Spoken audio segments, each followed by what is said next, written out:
Hello everyone, Wildcat Nation here, and this is your host, Wills and Snooky, and welcome back to the newscast.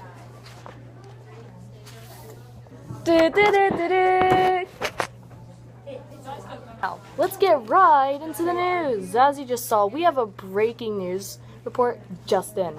It turns out our beloved processed chicken nuggets have been contaminated with salmonella. To protect our viewers, we will be teaching you how to prevent this awful disease within your daily life. But first, let's see how it's going outside with our reporter, Ella. And we're rolling. Thanks, Snook. So it is a madhouse out here, as you can see. Everyone is raving about the salmonella outbreak. These folks don't want to catch the disease, so they really need to know how to prevent it. Wills and Snook, teach us how.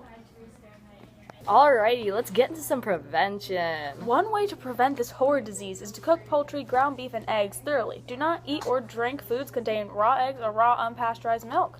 Another way is to wash your hands, children. And in the kitchen, work surfaces, and your dishes. And beneath that, make sure you wash your utensils with soap and water immediately after in contact with any raw food. Back to you. Also, wash your hands with soap after handling reptiles, birds, or baby chicks, and after contact with pet feces. And if you are served undercooked meat or poultry in a restaurant, do not hesitate to send it back. We do not want our viewers to get hurt. Alright, Ella, those are some key ways to prevent salmonella. Do the folks outside need any more information? And we're rolling. Yes, actually they do. What about diagnosing and treatments? Thank you, Ella. That is a very important question you just asked. They should know this. Our viewers at home, they need to know this. Diagnosing salmonellosis requires testing a clinical specimen, such as a stool sample or blood, from an infected person, or to distinguish it from other illnesses that can cause diarrhea, fever, and abdominal cramps.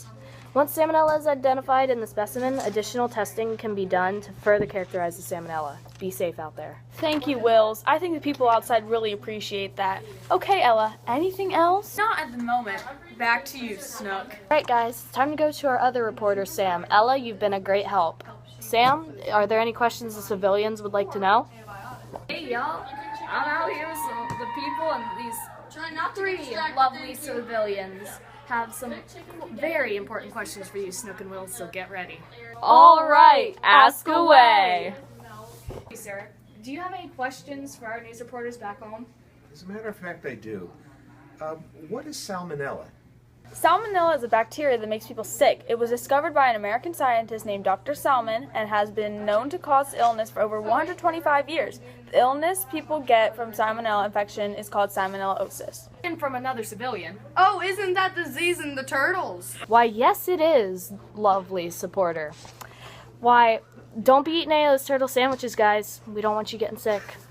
Symptoms. How long does it last? Why, the symptoms are diarrhea, fever, and abdominal cramps between 12 and 72 hours after infection. The illness usually only lasts 4 to 7 days, and most individuals recover without treatment, but be sure to see a doctor.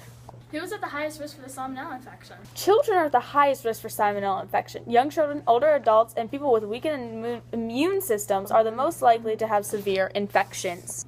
Alrighty ladies, that's all the questions for now. Thanks for the information. Wills, I think it's time to tell everyone about past outbreaks. Yeah, you can take this one.